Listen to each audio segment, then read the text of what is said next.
Assalamualaikum warahmatullahi wabarakatuh. Selamat datang di program Tanya Jawab Fikih. Tanya Jawab Fikih menjawab persoalan fikih sehari-hari.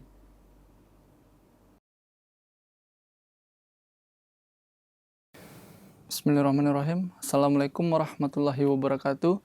Pemirsa MTA dimanapun Anda berada, bagaimana kabar Anda? Semoga Allah Ta'ala memberikan nikmat kesehatan kepada pemirsa sekalian. Amin Allahumma amin. Selamat berjumpa kembali bersama kami tentunya dalam program Tanya Jawab Fikih menjawab persoalan fikih sehari-hari. Saya Abdul Arif Hai. Selama 25 menit ke depan kita akan membahas pertanyaan-pertanyaan fikih yang telah pemirsa ajukan. Dan seperti biasa kita telah ditemani oleh Bapak Maulana Saifullah Mubarak Ahmad Syahid yang telah hadir bersama kita di studio. Kita sapa beliau dan kita akan masuk kepada program utama kita. Ya Pak, Assalamualaikum Pak. Sehat Bapak? Alhamdulillah. Ya Pak, kita masih dalam rangkaian pertanyaan fikih berkenaan dengan sholat Bapak. Seperti yang kita sampaikan pada episode sebelumnya berkenaan dengan sholat, dan ini full berkenaan dengan sholat. Apakah itu sholat berjamaah dan sholat Jumat Pak? Untuk lebih jelasnya mari kita langsung saja pada pertanyaan pertama Pak. Apakah boleh sholat Jumat atau sholat berjamaah di dalam gereja Pak? Ya. Bismillahirrahmanirrahim. Jazakallah atas pertanyaannya. Baru-baru ini sangat ramai ya di Indonesia, terutama ada seorang ulama yang ceramah di gereja lah, katakan seperti itu, dan kemudian dikomentari oleh ulama yang lainnya, ada yang komentar pro, ada yang kontra dan sebagainya. Nah, di dalam hal ini Jemaat Ahmadiyah dari segi fikih mempunyai pendapat sendiri yang tentu sesuai dengan sunnah, sesuai dengan apa yang dicontohkan oleh Rasulullah Sallallahu Alaihi Wasallam dan apa yang diajarkan oleh beliau Sallallahu Alaihi Wasallam. Nah, di dalam hal ini saya akan menyampaikan penjelasan dari Hazrat Khalifatul Masih Ar-Rabi, Khalifah Islam yang keempat, Khalifah Islam Ahmadiyah yang keempat, Hazrat Mirza Tahir Ahmad rahmatullah alaih. Di dalam salah satu kesempatan soal jawab, question answer-nya, beliau ditanya oleh seorang penanya bahwa, Huzur, apakah boleh kita sebagai muslim solat berjamaah atau khutbah Jumat atau solat Jumat di dalam gereja ketika pemilik gereja mengizinkan?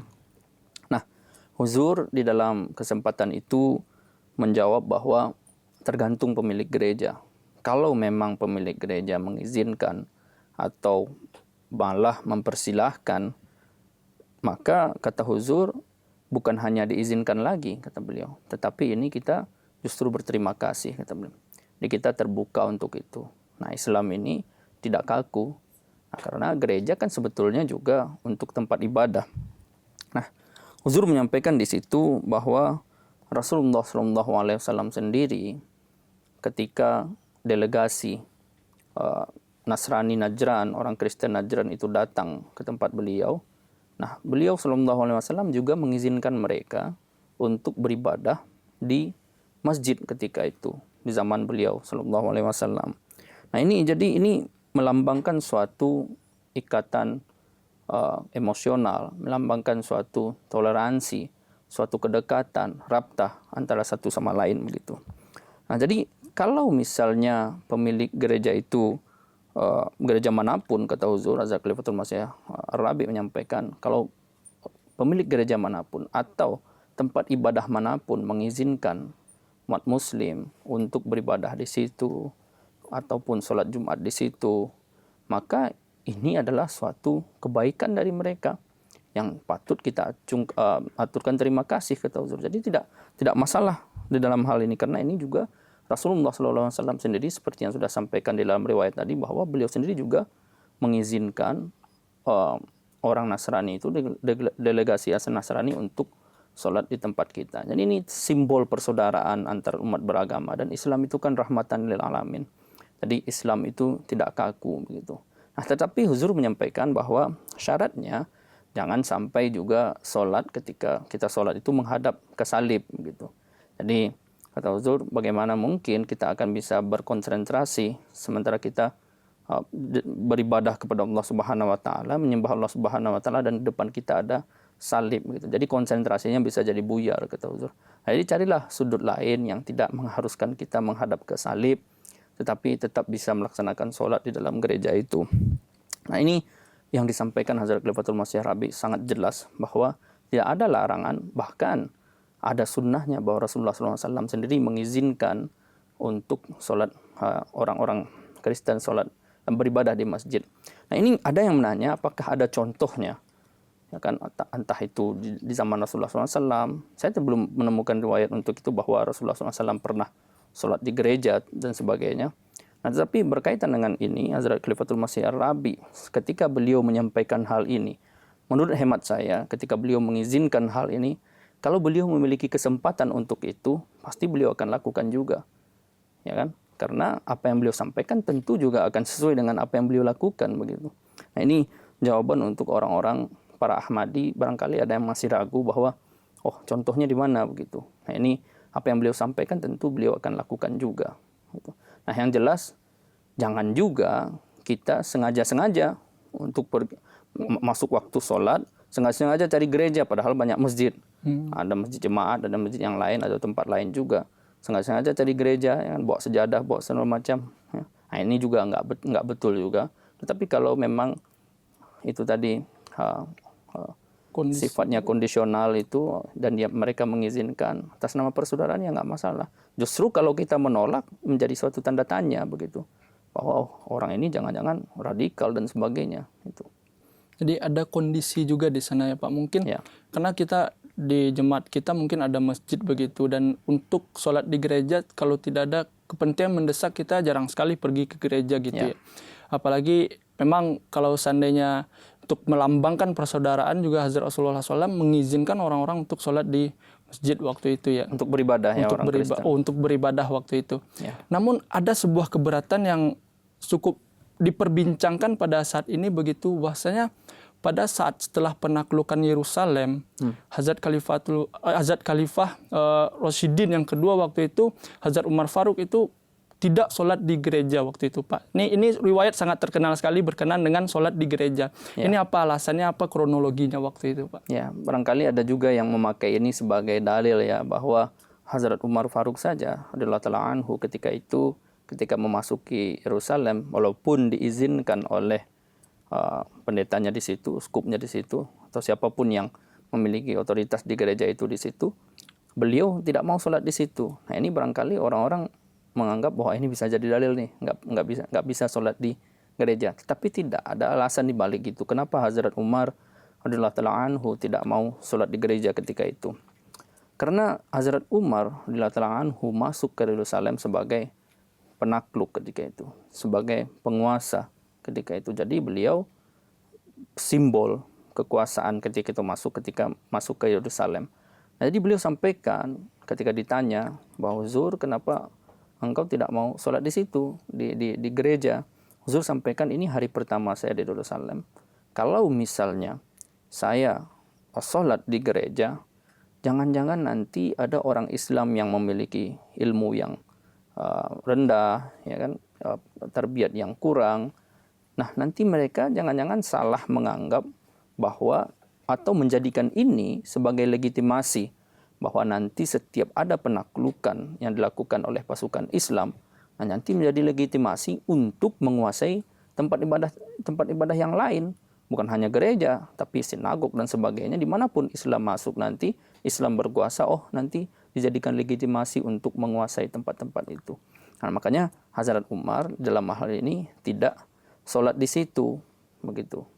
Ada hikmah dan kebijaksanaan yang luar biasa waktu itu, karena ditakutkan mungkin banyak juga waktu itu orang-orang yang baru masuk Islam begitu ya Pak, mungkin memandang saat Hazrat Umar menaklukkan Yerusalem hari pertama dan sudah masuk ke gereja itu seakan menjadi simbol untuk kita juga sekaligus menaklukkan tempat-tempat ibadah mereka dan juga memaksa mereka ke agama begitu ya Pak, ke agama Islam waktu itu. Jadi ini dari pernyataan Hazrat Umar itu sendiri, saya kemudian bisa menyimpulkan, mengiaskan begitu bahwa dari alasan yang disampaikan oleh Hazrat Umar bahwa karena beliau sebagai penakluk jangan sampai menjadi legitimasi itu, ini mengisyarahkan bahwa kalau misalnya beliau tidak sebagai penakluk ketika itu, atau beliau bukan sebagai simbol pimpinan ketika itu, pimpinan secara negara juga, bukan hanya Islam, tetapi secara daulah kenegaraan ketika itu, maka barangkali beliau tidak ada masalah untuk sholat di gereja. Nah, yang perlu kita cermati adalah beliau di situ di dalam menjawab kenapa tidak mau sholat di gereja, beliau tidak menyampaikan dalil-dalil syariat. Dalam arti beliau tidak menyampaikan dalil fikih bahwa haram atau dilarang sholat di gereja, Rasulullah SAW melarang dan sebagainya. Tidak. Nah, dari sini kita mendapatkan isyarah juga bahwa sebetulnya kalau Hazrat Umar, seperti yang saya sampaikan tadi, mendapatkan kesempatan dengan occasion atau keadaan yang lain, occasion yang lain, maka pasti juga beliau akan sholat di gereja kalau memang keadaannya memenuhi begitu. Nah, ini menjadi dalil juga buat kita menjawab orang-orang yang mengkafirkan, katakanlah seperti itu, orang yang sholat di gereja atau orang yang ceramah di gereja dan sebagainya. Jadi tidak masalah kita melakukan sholat di gereja Ya. selagi kondisi-kondisi itu memang terpenuhi. Terpenuhi, ya. Kita lanjut ke pertanyaan selanjutnya, Pak. Bolehkah ikut salat Jumat melalui Zoom atau online video? Ini sedikit saya sampaikan bahwasanya pada kondisi seperti sekarang ini ya Pak, mungkin karena tidak adanya imam di suatu rumah begitu ya. Tidak adanya imam atau belum ada laki-laki yang balik atau mungkin kurang memadai untuk melakukan khutbah, menyampaikan khutbah begitu. Orang-orang mungkin akan berpikir bahwasanya salat online atau salat melalui Zoom diperbolehkan begitu Pak. Bagaimana menurut pendapat Pak? Ya, saya teringat ketika awal-awal pandemi ini ya, banyak juga yang bertanya tentang bagaimana kita sholat id di rumah. Ada yang kondisinya nggak ada laki-laki di rumah, atau hanya ada anak kecil, atau hanya ada ibu-ibu di rumah karena suaminya di luar kota dan sebagainya. Pertama saya ingin sampaikan bahwa sholat id tidak wajib. Maksudnya wajib, tetapi tidak fardu seperti sholat 5 waktu. Artinya ada dalam kondisi-kondisi tertentu bisa tidak dilaksanakan kalau memang syarat dan ketentuannya belum memenuhi, yaitu sholat berjamaah, ada yang imam, ada yang khutbah dan sebagainya. Kemudian yang kedua, untuk perempuan sholat id juga tidak wajib juga sebagaimana sholat Jumat begitu. Jadi kalau memang kondisinya tidak ada orang yang bisa khutbah atau tidak ada yang bisa itu tadi imam dan sebagainya, ya nggak apa-apa. Yang penting Allah Subhanahu Wa Taala itu kan tahu niat seseorang itu bahwa dia ingin melaksanakan sholat id. Nah, untuk perempuan, kalau misalnya dari antara perempuan itu dan makmumnya semua perempuan, itu ada yang bisa khutbah, kemudian ada yang bisa imam sholat id juga, ya silakan bisa melaksanakan sholat id, tetapi syaratnya itu tadi tidak ada laki-laki lain di rumah, begitu. Nah, dan ini tidak bisa menjadi alasan juga bahwa boleh sholat Jumat atau katakanlah sholat id melalui Zoom atau online begitu. Nah, banyak yang nanya juga, kan ada Pak Mubalik misalnya di masjid, ya kami melalui Zoom atau online saja, mendengar beliau melalui Zoom, kemudian ikut sholatnya melalui Zoom juga. Nah, ini juga tidak dibenarkan begitu. Karena sholat Jumat ini atau sholat id ini adalah salah satu ibadah khusus di dalam Islam, dan setiap ibadah khusus di dalam Islam itu memiliki syarat-syarat, memiliki rukun-rukun, memiliki adab-adab tertentu yang tidak bisa kita rubah begitu. Nah, contohnya salat Jumat ini ada imam yang ada di depan. Jadi kemudian ada khutbah. Kemudian ada salat Jumatnya, dan yang paling penting adalah ada area. Jadi ketika kita salat Jumat itu ada area yang ditentukan untuk sampai di mana ini area salat Jumat ini. Misalnya kita di salat Masjid An-Nasr ini. Jadi di Masjid An-Nasr ini kan kalau di atas itu untuk bapak-bapak. Kalau dulu sebelum pandemi kan untuk ibu-ibu juga. Tetapi sekarang kan kondisinya nggak bisa. Ya, orang yang dari luar sholatnya mungkin di kantor atau di kantor cabang dan sebagainya. Nah, ini kenapa bisa sholat Jumat di tempat yang berbeda seperti itu dengan hanya mendengar suara dan sebagainya? Nah, ini karena areanya sudah ditentukan. Jadi area sholat Jumat ini sudah ditentukan, di masjid lantai atas, lantai bawah, di kantor, di perpustakaan, kemudian termasuk di kantor cabang begitu. Nah, areanya sudah ditentukan. Tidak bisa juga orang yang kemudian misalnya suaranya kedengaran, seperti rumah saya itu kan di bawah sedikit. Jadi kedengaran juga suara dari sini ya kan. Nah, nggak bisa juga, saya nggak mau ke masjid, saya sholat Jumatnya di rumah aja. Karena suaranya kedengaran, ya nggak bisa seperti itu. Karena rumah saya atau rumah siapapun yang dekat atau asrama jamiah yang belum ditentukan sebagai tempat sholat Jumat, walaupun suaranya kedengaran sampai ke situ, tapi tidak ditetapkan sebagai tempat Jumat secara nizam, nah maka tidak bisa, harus melaksanakan sholat Jumat secara terpisah begitu. Jadi hal-hal seperti ini tidak bisa dijadikan alasan untuk sholat Jumat itu diikuti secara online, secara Zoom, dan tidak ada juga contohnya. Dan seperti yang saya sampaikan tadi, ibadah-ibadah khusus di dalam Islam seperti sholat Jumat, sholat berjamaah ini sudah ditetapkan ketentuan-ketentuannya, tata caranya, dan itu harus dipenuhi, yang kita memang tidak bisa merubah karena sudah ada ditetapkan. Misalnya orang sedang berbaring, orang-orang berbaring, kemudian dia mengingat Allah Subhanahu wa taala, berdoa, membaca bacaan-bacaan salat dan sebagainya. Lantas apakah hal seperti itu bisa dikatakan mereka sudah melaksanakan salat? Kan tidak. Gitu. Misalnya berbaring kemudian baca Allahu Akbar, baca sana, baca Al-Fatihah, baca ayat dan semacam, semua yang ada di bacaan salat dibaca. Tetapi tidak mengikuti gerakan-gerakan salat. Hanya berbaring saja. Itu tidak bisa dikatakan salat. Begitu juga dengan sholat Jumat, hanya dengan mendengarkan melalui, kalau di fikih Ahmadiyah itu melalui radio. Kalau dulu zaman dulu kan melalui radio, kalau sekarang kan bisa online dan sebagainya. Tidak bisa dikategorikan sebagai sholat Jumat karena syarat dan ketentuannya itu tadi tidak terpenuhi. Nah, saya ingat huzur di London. Nah, huzur kita kan sekarang di Tilford, dulu kan di London. Nah, kalau kan waktunya bersamaan tuh, waktu sholat Jumatnya dengan huzur. Nah, mereka yang di Masjid Al-Fazl dengan Masjid Al-Futuh itu melaksanakan sholat Jumat yang berbeda. Huzur kan Masjid Baitul Futuh, huzur. Nah, mereka biasanya di Masjid Al-Fazl itu, kalau saya nggak salah ingat, entah sebelumnya atau entah sebelum huzur sholat atau setelah huzur sholat. Nah, mereka sholat duluan, atau setelah huzur khutbah mereka sholat lagi. Berbeda, ada khutbah tetapi pendek. Mereka mendengarkan khutbah huzur dulu seperti itu. Jadi tetap melaksanakan sholat yang berbeda, walaupun kita di hari MTA ya kan, bukan Zoom, tapi dari MTA bisa mendengarkan huzur dan sebagainya. Kalau di Indonesia kan beda waktunya jauh. Tapi kalau mereka yang masih di situ kan waktunya sama. Nah, ini juga tidak ada di dalam Jemaat Ahmadiyah sendiri, di dalam kita sendiri juga nggak ada. Dan di zaman Rasulullah SAW juga tidak ada pernah dicontohkan seperti itu. Berarti tidak bisa ya Pak? Ya nggak bisa. Ya Pak. Kalau ada, ini pertanyaan kita yang ketiga Pak, kalau ada tugas jaga di asrama Jamiah pada hari Jumat, apakah harus menunggu sholat Jumat selesai terlebih dahulu baru mengerjakan sholat zuhur? Ini kondisinya begini juga Pak, mungkin ada anggota-anggota kita atau orang Islam secara umum begitu melakukan sebuah perjalanan atau sakit atau di rumah karena ada halangan-halangan tertentu tidak bisa ke masjid seperti perempuan begitu ya Pak. Dan dia ada masjid di dekat rumahnya. Ada yang beranggapan bahwasanya untuk melaksanakan sholat zuhur harus ditunggu dahulu orang-orang yang sholat Jumat itu selesai yang di masjid begitu Pak. Ini bagaimana penjelasannya Pak? Ya, secara fikih saya belum pernah jumpai bahwa ada dalil yang mengatakan seperti itu. Kalau misalnya ada tugas tertentu, seperti misalnya anak Jamiah lah. Setiap Jumat itu kan ada piket jaga kamar atau jaga apalah begitu kan. Nah, jadi harus menunggu dulu nih orang sholat Jumat baru melaksanakan sholat zuhur. Nggak ada dalil seperti itu begitu. Ya, seperti yang tadi disampaikan bahwa orang yang musafir kemudian atau orang yang sakit yang kondisinya masjid di sekitarnya itu banyak. Masjid yang melaksanakan sholat Jumat. Seperti di Kadian itu kan banyak masjid di situ. Masjid sini Jumat, di sini Jumat, di sini. Sekitar ada 3 tempat Jumat di Kadian itu. Lalu masjid yang mana yang harus ditunggu? Kan ini menjadi pertanyaan yang logika aja. Secara logika kita bisa pikirkan. Masjid yang mana yang harus ditunggu selesai sholat Jumatnya? Karena ada beberapa masjid ada waktu yang berbeda. Belum lagi khutbahnya ada yang lama, ada yang pendek dan sebagainya. Sampai kapan harus ditunggu? Siapa yang harus ditunggu? Nah, ini namanya di dalam istilah fikih Ahmadiyah itu takalluf. Jadi takalluf itu menyusah-nyusahkan.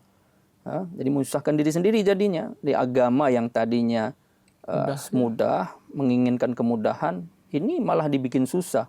Gitu. Jadi tidak ada itu harus menunggu selesai sholat Jumat dulu, kemudian baru melaksanakan sholat zuhur. Nah, paling-paling untuk yang berjaga itu tadi dalam kondisi anak Jamiah lah misalnya. Nah, yang harus, kenapa sampai berpikiran seperti itu, barangkali ketika orang lain sholat Jumat, kan yang jaga ini kan harus fokus dengan jaganya. Nah, kalau dia sholat dulu, sholat berjamaah dulu dan sebagainya, ketika waktu menjaga itu, sementara orang lain masih sholat Jumat, nah barangkali ini mengurangi efektivitas jaganya, karena memang ditugaskan untuk jaga, ya jaga saja dulu. Nah, jadi kalaupun harus menunggu, katakanlah menunggu orang lain sholat Jumat, itu bukan karena sholat Jumatnya, tetapi karena menjaga itu tadi. Nah, makanya itu tadi, selesaikan orang lain sholat Jumat dulu, kemudian menjaga. Nah, kalau mereka sudah datang semua kan otomatis sudah banyak orang, kemudian sholat Jumat lah, sholat zuhur lah berjamaah dengan sesama penjaga begitu. Jadi bukan karena itu tadi, bukan karena sholat Jumatnya yang menghalangi orang untuk sholat zuhur, enggak. Tapi karena jaga tadi ya Pak, karena itu tadi. ditakutkan selagi kita melakukan sholat nih, misalnya di jamiah juga orang-orang melakukan sholat Jumat di masjid, ada sesuatu bahaya yang masuk begitu, karena kadang kita lengah begitu. Tapi untuk secara umum begitu, kalau ada halangan-halangan tertentu, kita tidak harus menunggu orang-orang untuk selesai dulu sholat Jumat, baru kita bisa melaksanakan sholat zuhur di rumah, tidak ada ya Pak? Iya, nggak ada. Ya seperti itu tadi logikanya saya sampaikan tadi, Jumatnya siapa yang harus ditunggu begitu.